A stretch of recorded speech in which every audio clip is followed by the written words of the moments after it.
mode of generating the compensation amount. And a detailed presentation was made in the last meeting. It was explained as to what the rationale is.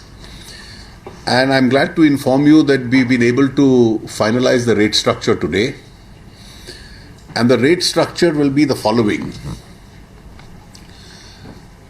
That there will be a zero tax rate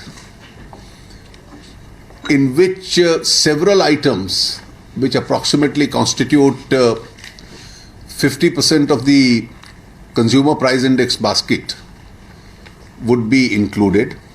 We don't call it the exempted items, we'll call it the zero rated items. And it was decided that food grain used by common people would be in this category.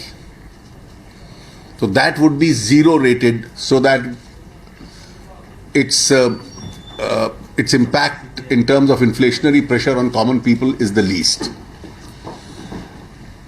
The second category was decided as the 5% item. Now, the draft proposal had said 6%. Finally, we converged, and this was a consensus. These are all decisions by a complete consensus. That we decided that it will be a 5% duty, and these will be items of mass consumption which are used particularly by common people. There will be two standard rates of 12% and 18%.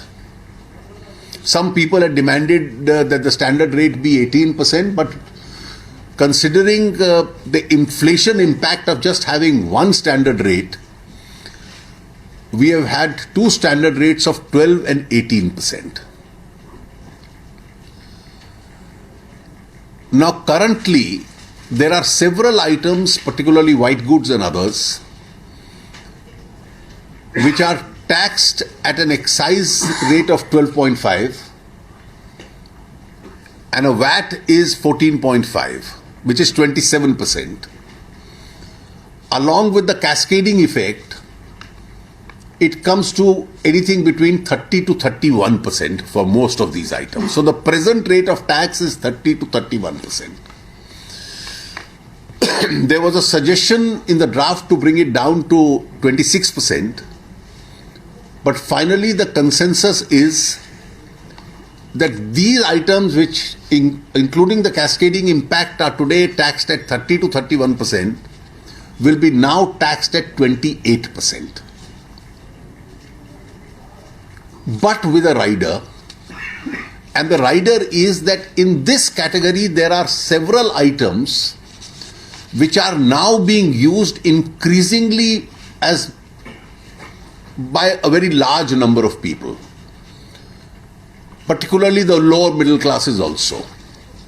So one of the objects behind raising this from 26 to 28 is that the tax will be still below the present rate, but the additional revenue that we will get will be used for keeping the 5% items, the 6 into 5, that is for the weaker sections, keeping food grain exempted,